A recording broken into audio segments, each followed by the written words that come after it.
The phone slipped from my fingers and clattered against the linoleum floor. I didn't even try to catch it. My eyes burned with tears I refused to let fall as I read the message again. You've always been a burden, Mom. I need peace right now. 20 years. 20 years I had devoted to Emily. Through the unexplained fevers, the tests, the diagnoses, the treatments. Through remissions that gave false hope and relapses that crushed my spirit. Through nights when I slept in a chair beside her hospital bed, so afraid to close my eyes in case she needed me. Through the divorce when Dominic couldn't handle the stress of a sick child anymore and found comfort in his young secretary's arms. Through financial ruin as medical bills piled higher than the prescription bottles on our counter. And now that she was finally well, miraculously well after all those years, she had checked me into Sunny Grove long-term care facility without so much as a goodbye. Just a text message. A digital dismissal of everything I had sacrificed. Mrs. White? A nurse with kind eyes and brightly colored scrubs touched my shoulder. Are you all right? Would you like some water? I nodded, though I wasn't sure which question I was answering. My throat felt too tight to speak. The nurse helped me to a chair in the corner of the small room that was apparently now my home. It smelled of disinfectant and old perfume, a scent I associated with my own mother's final days. Emily dropped off your things earlier, the nurse said, gesturing to 2 suitcases by the bed. My entire life reduced to 2 pieces of luggage. She mentioned you've been having some memory issues. Don't worry, we'll take good care of you here. Memory issues? The only issue with my memory was how clearly I remembered every sacrifice I'd made for my daughter. Every extra shift at the hospital where I worked as a nurse.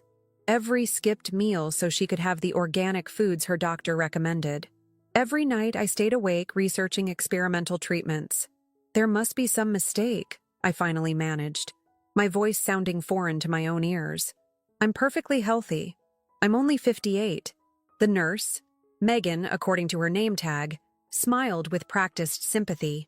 Many of our residents are independent like you, Mrs. White.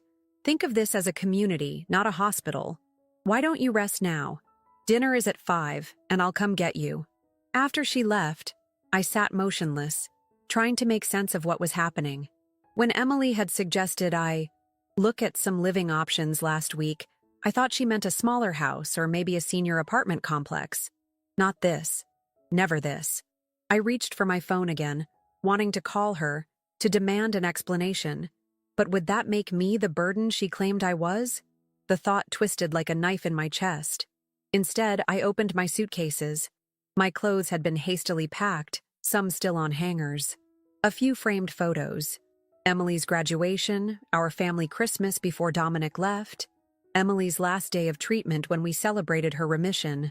I set them on the nightstand and continued unpacking. In the side pocket of the second suitcase, I found a small notebook I didn't recognize. Opening it revealed Dominic's handwriting, my ex-husband who had died 3 years ago from a heart attack. It appeared to be some kind of journal.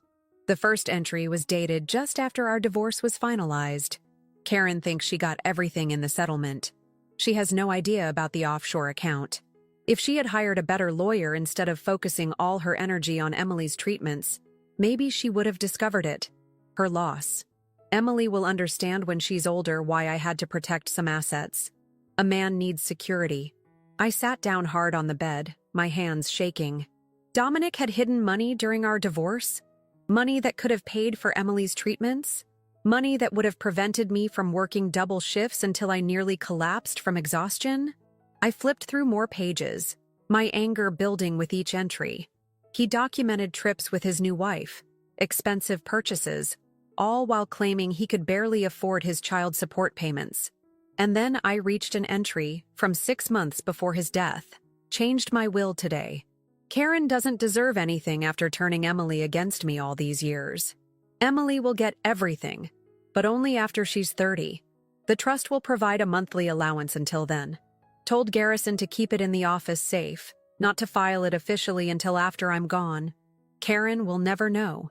Garrison, Dominic's family lawyer, the same lawyer who had called me after Dominic's death to say there was no will, that everything would go through probate. The same lawyer who had somehow helped Emily gain power of attorney over me recently. claiming I was showing early signs of dementia. I was still staring at the journal when my phone rang. An unknown number. I answered automatically, my mind still reeling from what I'd discovered. Mrs. White? This is Garrison Phillips. The voice of my ex-husband's lawyer filled my ear. I hope I'm not disturbing you. My heart pounded so loudly I worried he could hear it through the phone. Not at all, I managed to say calmly. I'm calling because something unusual has happened. My office was being renovated this week, and the workers found a safe built into the wall behind a bookcase. Inside was a document I think you should know about. Your ex-husband's will. The real one, not the outdated version we executed after his death. I gripped the journal tightly. Is that so? Yes. And Mrs. White? He paused, his voice lowering. I think you should come to my office as soon as possible. This changes everything. According to this will, your daughter Emily isn't entitled to anything. The room seemed to spin around me. All this time, Emily had received everything. The house, the investments, Dominic's life insurance. All while I struggled to make ends meet, eventually becoming dependent on her when my own health suffered from years of overwork and stress. Mrs. White, are you there? I took a deep breath, suddenly feeling stronger than I had in years. Yes, Mr. Phillips. I'm here, and I'll be at your office tomorrow morning. I hung up and looked around the small room of the care facility. My daughter had abandoned me here, thinking she was free of me at last. Free to enjoy her inheritance without the burden of the mother who had sacrificed everything for her. She had no idea what was coming. Sleep was impossible that night. I lay in the unfamiliar bed, listening to the occasional squeak of rubber-soled shoes in the hallway as night staff made their rounds. Dominic's journal sat on the nightstand beside me, a ticking bomb of secrets that could change everything. At 5:30 a.m., I gave up on sleep and got dressed in the nicest outfit I had packed. A simple navy dress and cardigan. I needed to look put together, competent. Not like someone who belonged in a care facility. When Megan arrived with breakfast at 7, I informed her I had an appointment. An appointment? Her eyebrows rose in surprise. I don't see anything in your schedule, Mrs. White. It's with my lawyer, I said firmly. I'll need to call a taxi. She hesitated, uncertainty crossing her face. I should check with your daughter first. Emily left specific instructions about your care plan. I don't need my daughter's permission to see my lawyer. I kept my voice level but firm. I'm not being held prisoner here, am I? Of course not, she said quickly. But your daughter mentioned your confusion. I'm not confused. I held her gaze steadily. But I understand you're doing your job. Call Emily if you must, but I'm leaving at 8:30 either way. Something in my expression must have convinced her. She nodded reluctantly. I'll arrange transportation for you. At 9 o'clock, I sat across from Garrison Phillips in his plush downtown office. The mahogany desk between us gleamed with polish, and certificates lined the walls, a shrine to his legal credentials. Mrs. White, thank you for coming, he said, adjusting his gold cufflinks. He looked uncomfortable, a sheen of sweat visible on his forehead despite the air conditioning. As I mentioned on the phone, we found your ex-husband's will in an old safe during renovations. A will you knew existed all along, I said, not bothering to hide my anger. I placed Dominic's journal on the desk. I found this yesterday. Dominic documented everything, including his instructions to you about hiding the will. Garrison's face paled. Where did you get that? It seems my daughter missed it when she packed my things for the care facility. I leaned forward. The facility she committed me to claiming I have dementia. Convenient timing, wouldn't you say? Just as she gained control over Dominic's entire estate. He swallowed hard. Mrs. White, I can explain. Save it. I cut him off. I want to see the will. Now. With shaking hands, he opened a folder and slid a document across the desk. I read it carefully, each paragraph revealing the extent of Dominic's vindictiveness and Garrison's complicity. The will was clear.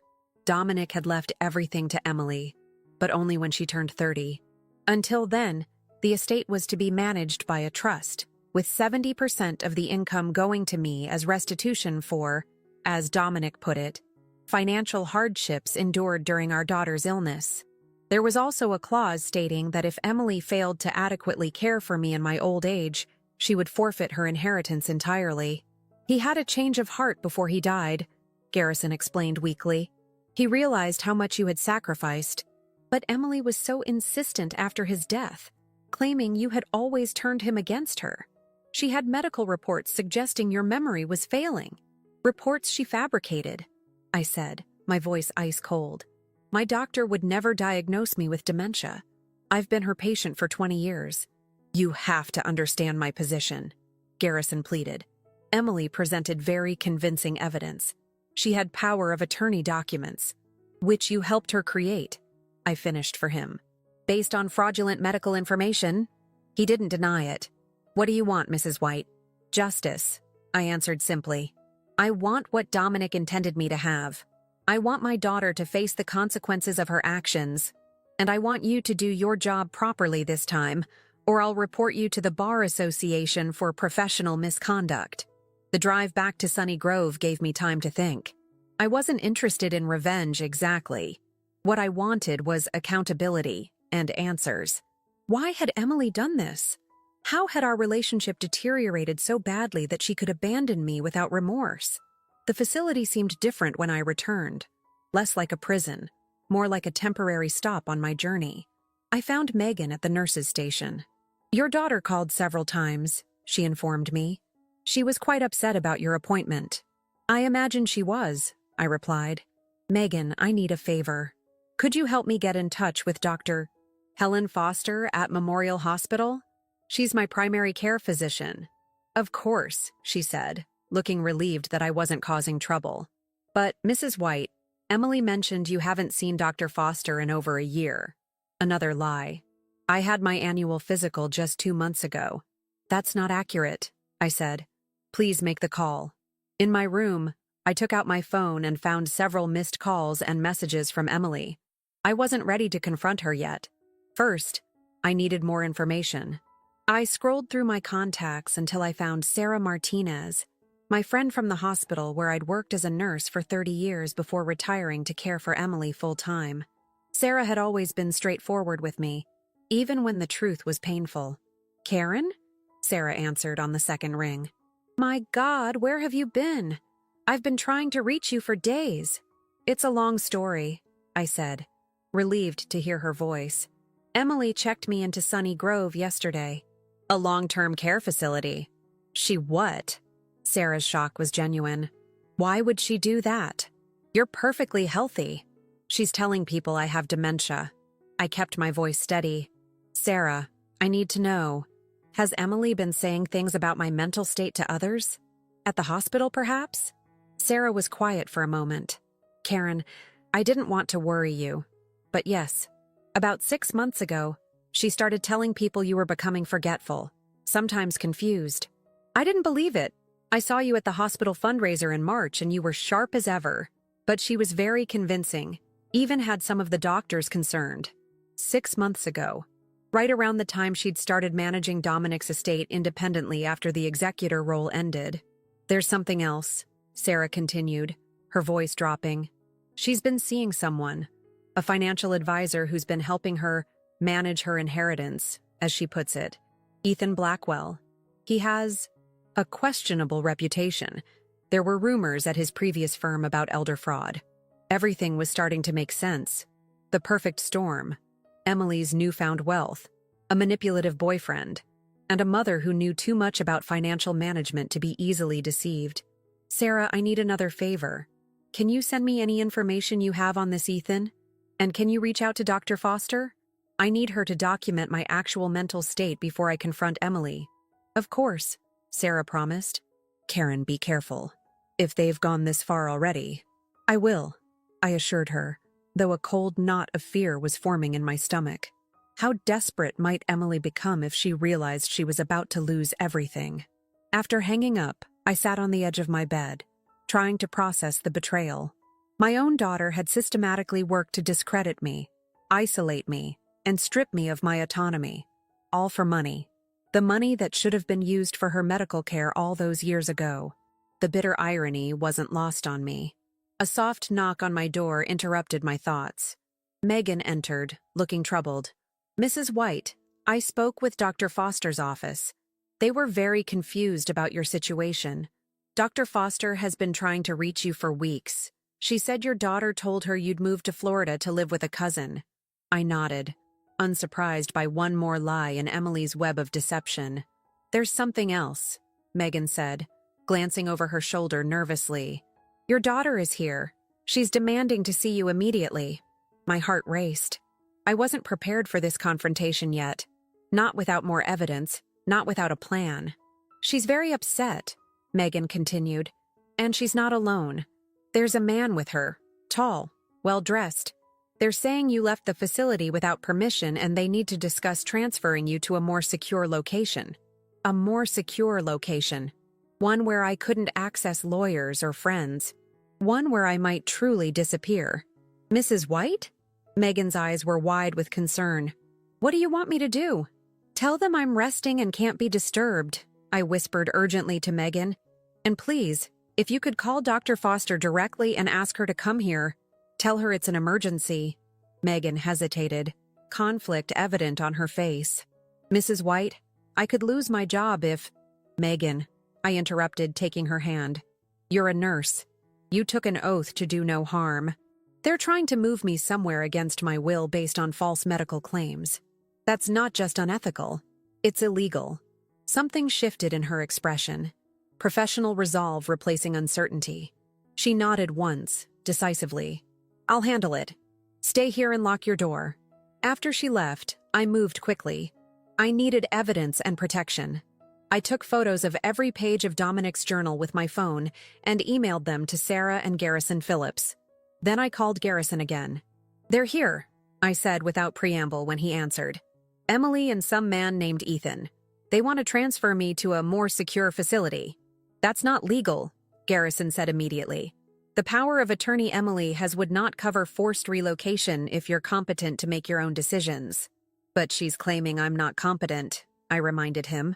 I've already started the process to contest that, he assured me. I owe you that much, Mrs. White. I've filed emergency motions with the court based on the new will and evidence of potential fraud. Don't sign anything. Don't go anywhere voluntarily. I'm sending my associate to you right now.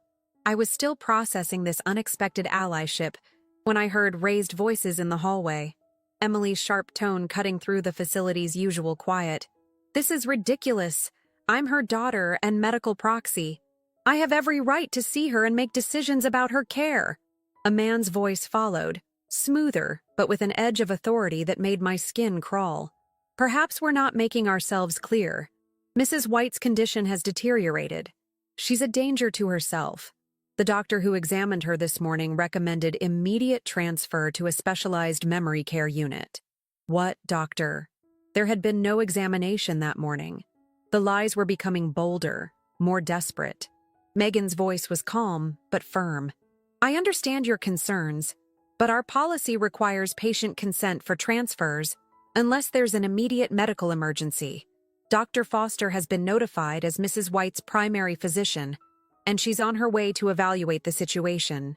Foster? Emily's voice rose in surprise. My mother hasn't seen Dr. Foster in over a year. She's been seeing Dr. Winters, a doctor I'd never heard of. The web of deception was more intricate than I'd imagined. I pressed my ear against the door, heart pounding as the conversation continued. Look, the man, Ethan presumably, said, his tone hardening.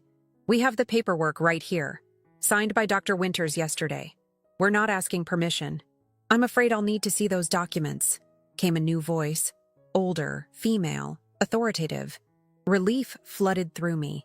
Dr. Helen Foster had arrived with remarkable speed. I opened my door just enough to see down the hallway. Dr. Foster stood facing Emily and a tall man in an expensive suit. Despite being nearly 70, Helen Foster had the bearing of someone half her age, her silver hair cut in a sharp bob that framed her no-nonsense expression. Dr. Foster, Emily said, visibly thrown by her appearance. We weren't expecting you. Evidently not, Dr. Foster replied dryly. Considering you told my office your mother had moved to Florida. She held out her hand toward Ethan. The transfer documents, please. Ethan hesitated, then handed over a folder. Dr. Foster scanned the contents, her expression darkening with each page. This signature is not mine, she said finally. her voice dangerously quiet. "And these assessments never happened. Those are signed by Dr. Winters," Ethan corrected smoothly. "Karen's current physician." "Interesting," Dr. Foster replied. "Since I examined Karen White just 2 months ago and found her to be in excellent cognitive health, I have those records with me." She tapped a tablet she was carrying. "Along with our appointment calendar showing regular visits for the past 20 years, including during periods when she was supposedly seeing this Dr. Winters." I stepped fully into the hallway, finally ready to face my daughter. Emily's head whipped toward me, her expression a complicated mix of shock, anger, and something that might have been fear. "Mom," she said, her voice suddenly soft, placating. "You shouldn't be up. You're confused." "I'm not confused, Emily," I replied steadily. "Not anymore. I know what you've been doing." Ethan stepped forward, extending his hand with a practiced smile. "Mrs. White, I'm Ethan Blackwell, Emily's fiancé. We're just concerned about your well-being." I ignored his hand. "You're concerned about Dominic's money," I corrected. "The money that, according to his actual will, you can't touch until you're 30, Emily. And only if you've been taking care of me." Emily's face went pale. "What are you talking about? Dad's will was executed years ago. The will Garrison Phillips conveniently found after I was safely tucked away here? No. The real will was in a safe in Garrison's office. The one your father instructed him to keep hidden." I kept my eyes fixed on my daughter. "He had a change of heart before he died, Emily. He wanted to make things right." "That's absurd," Ethan interjected, but his confident demeanor had faltered. "Any supposed new will would have been presented during probate, unless the lawyer was complicit in hiding it," Dr. Foster pointed out, "which I understand Mr. Phillips has now admitted to." "This is all a misunderstanding," Emily said quickly, reaching for my hand. I pulled away before she could touch me. "Mom, you've been through so much. The stress of my illness, then Dad's death. It's affected your memory. We've all seen it." "No, Emily," I said sadly. "The only people who've seen it are the ones you've lied to. What I don't understand is why. After everything we went through together, for a moment, something like shame crossed her face, quickly replaced by defensiveness. You don't understand. You never understood. You think because you sat by my hospital bed that you know what it was like for me? To be sick for most of my life? To watch other kids have normal childhoods while I was poked and prodded and pitied? I was trying to save your life," I said, stunned by the resentment in her voice. "You were trying to save yourself," she shot back. "Poor Karen White, the devoted mother, the saint. You loved that role. You thrived on it. And when I got better, who were you? Just my boring, ordinary mom with no identity beyond being my caretaker." Each word hit like a physical blow. Was there truth in what she was saying? Had I somehow made her illness about me? "And then Dad died," she continued, her voice rising. "And suddenly there was all this money. Money that could have been used for better treatments years ago. Money he hid from us. You expect me to believe he had a change of heart? He was selfish until the end." "That may be true," I acknowledged. "But that doesn't justify what you've done, Emily. Lying about my mental state, fabricating medical records, abandoning me in a care facility with nothing but a text message telling me I was a burden." Emily flinched at that last part, but Ethan stepped in. "This is getting us nowhere. Emily, we should go. Our lawyers will handle this." Dr. Foster stepped between them and me. "No one is going anywhere until we sort this out.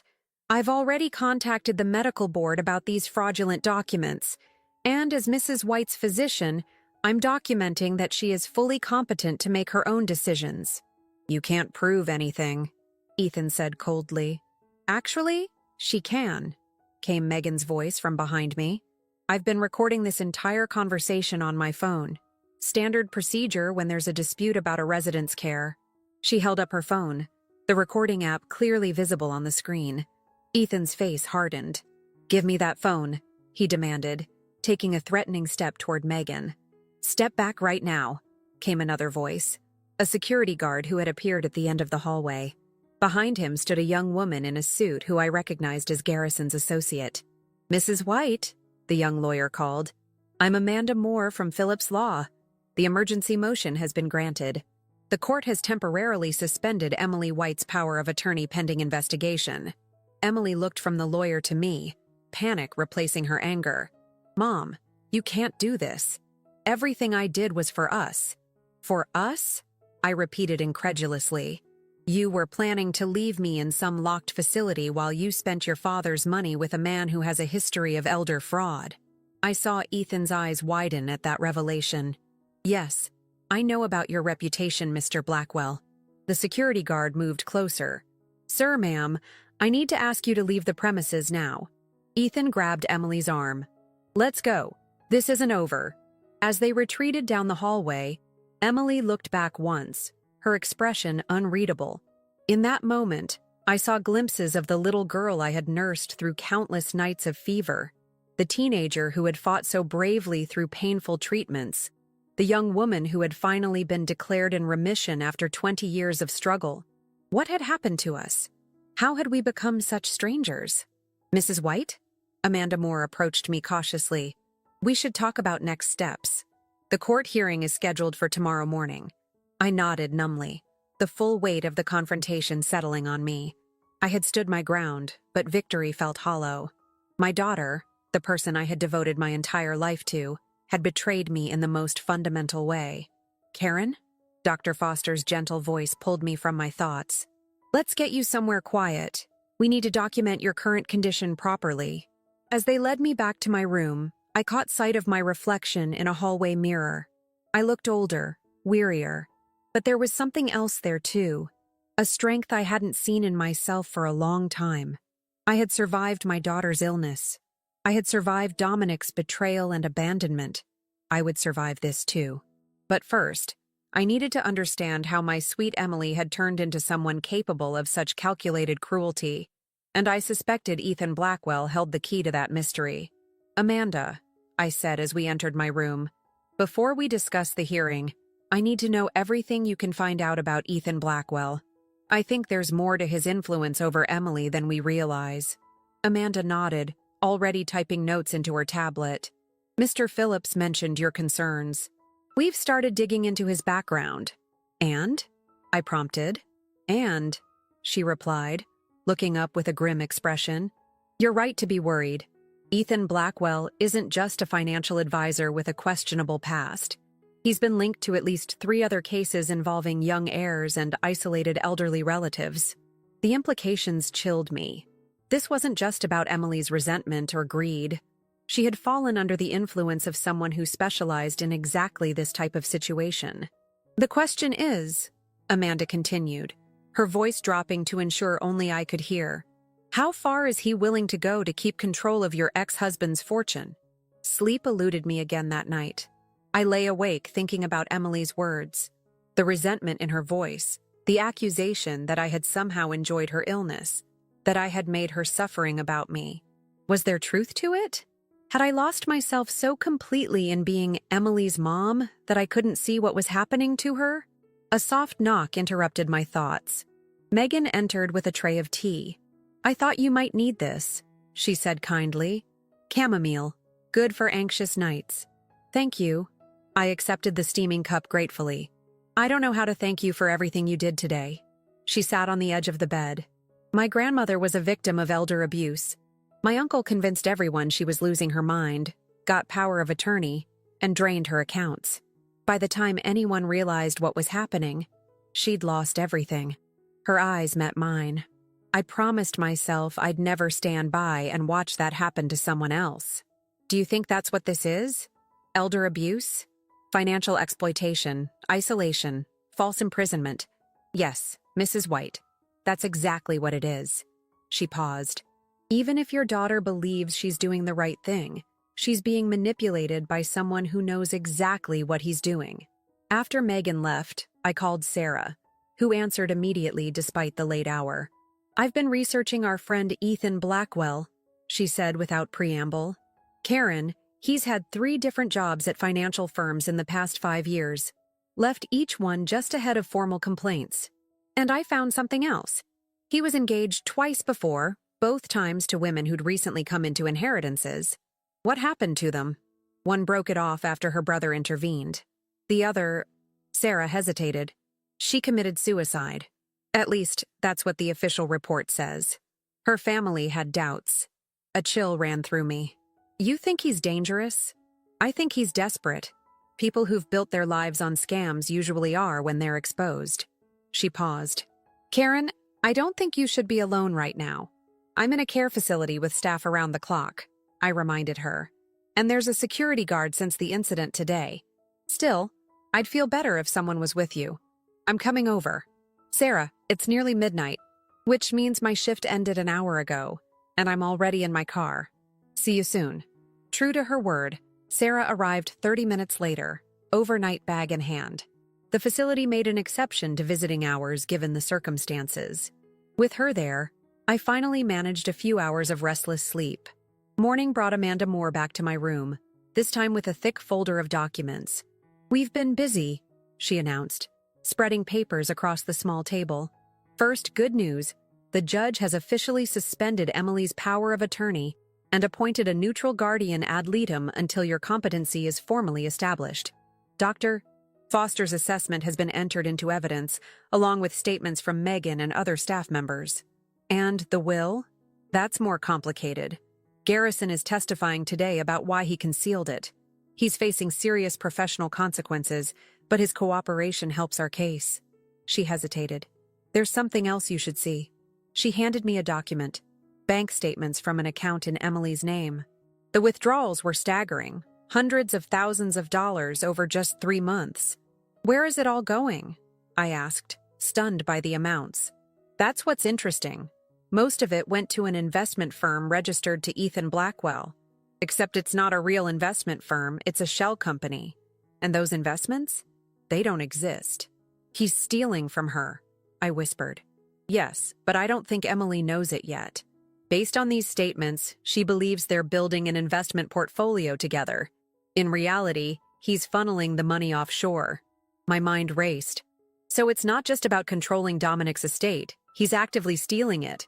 Exactly. And based on his pattern with previous victims, once he has enough, he'll disappear, leaving Emily with nothing. I closed my eyes, processing this new information. My daughter was both perpetrator and victim. There's more, Amanda continued.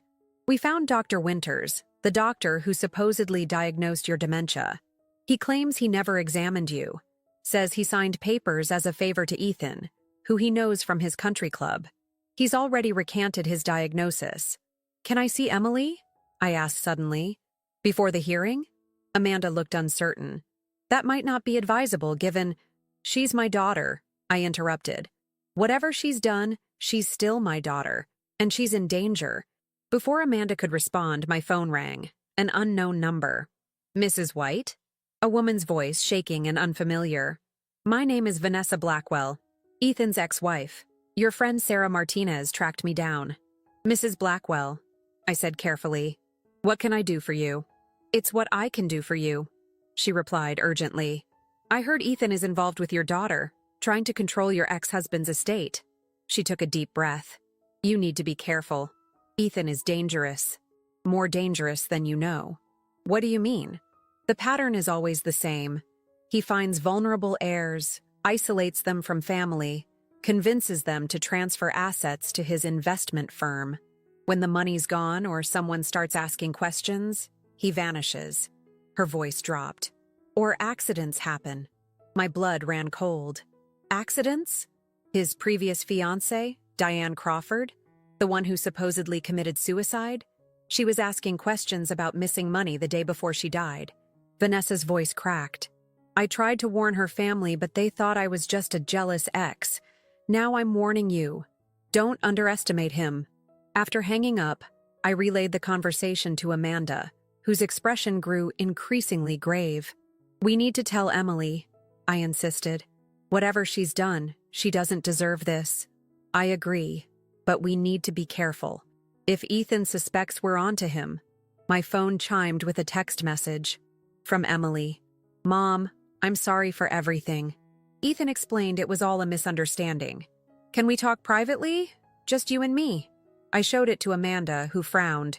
It could be a trap, or Ethan could have sent it himself, or she could be reaching out. I countered. I have to try.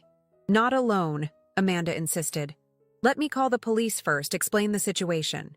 While Amanda made calls, I texted Emily back. Where and when? Her response came quickly. The garden at Sunny Grove. 1 hour. Just us, please. I need to make things right. I showed Amanda. This is our chance. The police are sending a detective, but she won't be here for at least 2 hours, Amanda said. We should wait. If we wait, Ethan might convince her to run. This might be our only opportunity to get through to her. I met Amanda's concerned gaze. I'll meet her in the garden. It's public. There are staff around. You can watch from inside. Amanda reluctantly agreed to the plan. 1 hour later, I sat on a bench in Sunny Grove's garden, heart pounding as I waited for my daughter. Movement caught my eye. Emily entering the garden from the parking lot. Alone, as promised. Her face was pale, eyes red-rimmed from crying. Relief flooded through me. Maybe there was a chance to reach her after all. She hurried toward me, glancing nervously over her shoulder. "Mom," she called, her voice breaking. "I need to tell you something. About Ethan. I think you were right." A dark figure emerged from behind the hedges. Ethan, face contorted with rage. "Emily!" I stood, warning in my voice. "He's here!" She whirled to face him, backing away. "Ethan, you promised to wait in the car." "Change of plans," he snarled, reaching into his jacket. The glint of metal caught the sunlight. Emily's eyes widened in horror. "Mom, run. Mom, run." But I didn't run. 20 years of protecting my daughter had created instincts that overrode fear. Instead, I moved toward Emily, positioning myself between her and Ethan. "Put that away," I said, my voice steadier than I felt. "The police are already on their way." Ethan's laugh was cold. "Nice try, but we're going to finish this now. Emily, come here." She shook her head, tears streaming down her face. "No, it's over, Ethan. I know what you've been doing with the money." His expression hardened. "Don't be dramatic. We've been investing in our future." "You've been stealing from me," Emily shot back. "Sarah sent me the documents this morning. Proof that your investment firm doesn't exist. The offshore account's in your name only." Ethan's face contorted with rage. "You ungrateful little—" He lunged forward, the gun now fully visible in his hand. Several things happened at once. Emily screamed. I shoved her aside, bracing for impact, and a commanding voice rang out across the garden. "Police! Drop the weapon!" Ethan froze, then made a desperate dash toward the parking lot. He didn't make it 3 steps before security guards tackled him to the ground. The gun skittered across the pavement as officers rushed in from every direction. Amanda ran toward us from the building. "Are you both all right?" I nodded, unable to speak as adrenaline coursed through my body. Emily collapsed onto a bench, sobbing uncontrollably. "I'm sorry," she gasped between sobs. "Mom, I'm so sorry. I didn't know. I thought—" I sat beside her, keeping a small distance between us. The maternal instinct to comfort her warred with the raw pain of her betrayal. "How could you believe I had dementia?" I asked quietly. "After everything we've been through together. How could you leave me in that facility with just a text message saying I was a burden?" Emily's face crumpled. "I didn't send that text." "What?" "Ethan did. He took my phone that day. Said he'd handle everything while I was at my therapy appointment." She wiped her eyes. "I was awful to you, Mom. I let him convince me you were losing your mind, that you needed care I couldn't provide. But I never called you a burden. I would never say that." I studied her face, searching for deception but finding only misery and shame. "Why, Emily? After everything, why turn against me like this?" She stared at her hands. "It started after Dad died. Ethan was my financial advisor, helping me manage the inheritance. He was charming, attentive. He made me feel special, like I was more than just the sick girl for the first time in my life."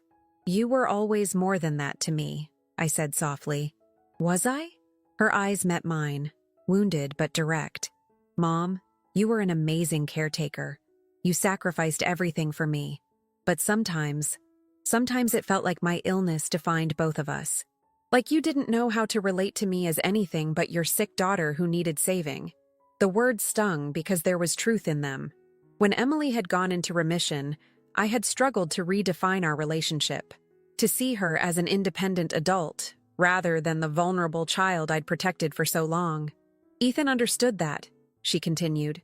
He encouraged me to establish independence from you. At first, it was healthy, getting my own place, managing my own affairs.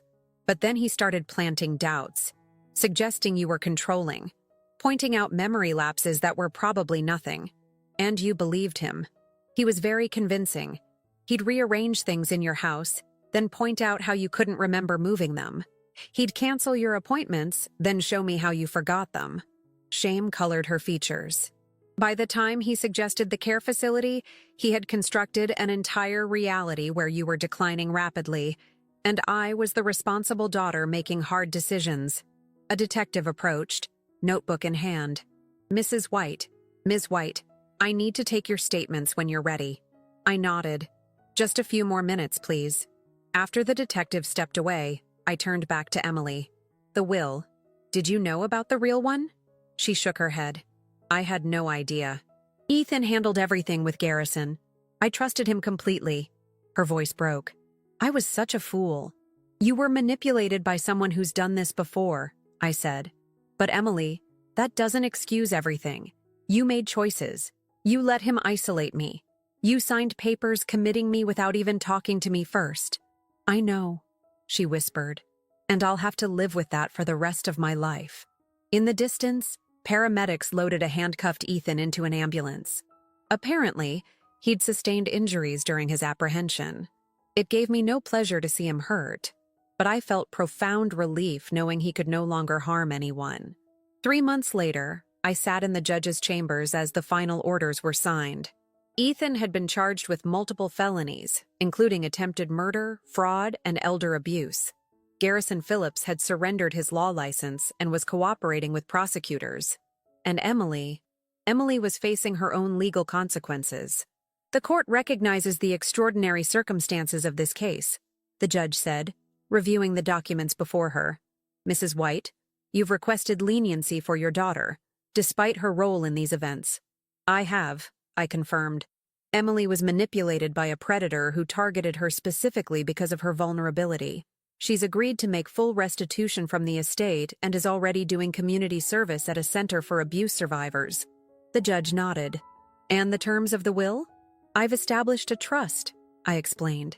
Half of Dominic's estate will fund a foundation for families dealing with childhood chronic illness.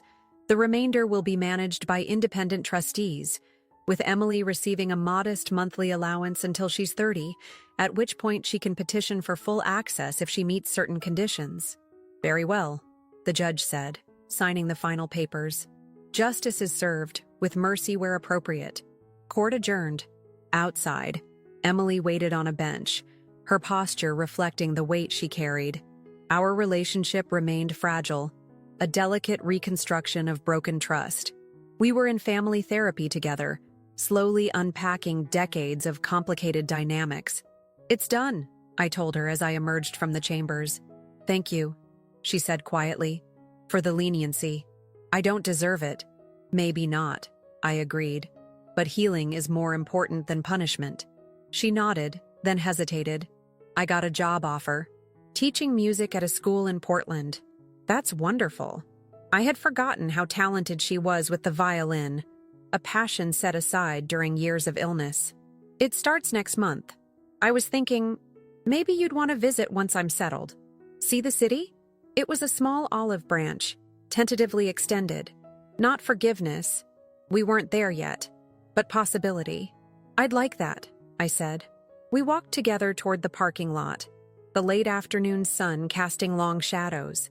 I thought about the journey that had brought us here, the illness that had defined our lives for so long, Dominic's betrayal, Ethan's manipulation, and the painful fracturing of the bond I had thought unbreakable.